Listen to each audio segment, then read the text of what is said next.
ముందుగా అందరికీ శ్రీరామనవమి శుభాకాంక్షలండి.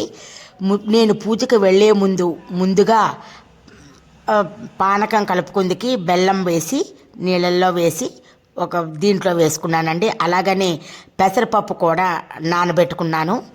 ఇప్పుడు దీంట్లో ముందుగా నేను మిరియాలు, శొంఠి, సోపు, పచ్చకర్పూరం, యాలకపళ్ళు అన్నీ కలిపి పొడి చేసుకున్న ఈ ఈ మిశ్రమాన్ని దీంట్లో వేసుకుంటున్నానండి.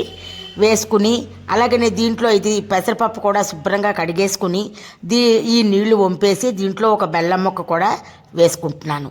వేసుకున్న తర్వాత ఈ బెల్లంని శుభ్రంగా ఈ పొడిని శుభ్రంగా చక్కగా కలుపుకుంటున్నానండి. కలిపేసుకుని దీంట్లో ఒక తులసిదళం శ్రీరామచంద్రమూర్తికి వేస్తున్నానండి. అలాగనే దీంట్లో ఒక తులసిదళం కూడా వేసుకున్నాను. ఈ తులసి దళం వేసి ఉంచాను. దానికి కుక్కర్ పెట్టేశానండి. ఇంకా కుక్కర్ అయిపోయాక మనం మహానైవేద్యం పెట్టుకోవడమే. కొబ్బరికాయ, అరటిపళ్ళు, కమలాపండు నైవేద్యం పెట్టుకున్నానండి. ఇలాగ దీపాలు వెలిగించుకున్నాను. అది కుంభహారతి పెట్టుకున్నాను. జై శ్రీరామ్. ఈరోజు నా పూజ ఇలా జరిగిందండి. అలాగా కుబేర దీపం పెట్టుకున్నాను. అదే తర్వాత దీపాలు పెట్టుకున్నాను.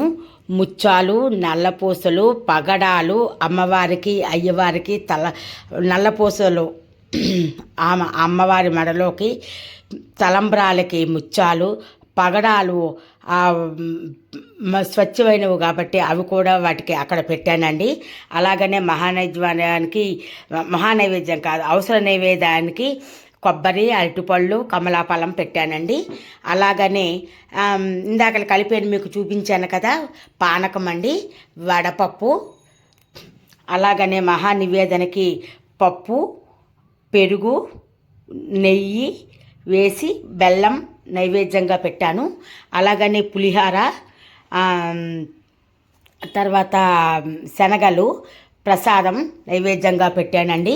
ఇవాళ నా పూజ ఇలా చేసుకున్నాను. 11 సార్లు రామరక్షా స్తోత్రం చదువుకున్నానండి. రాముల వారికి అష్టోత్తరం చేసుకున్నాను. ఇవాళ మా కోవిల్లో, ఆంజనేయ స్వామి కోవిల్లో సీతారామ కళ్యాణం జరుగుతుంది. గబగబా ఇక్కడ పూజ చేసుకుని అక్కడికి వెళ్తున్నానండి.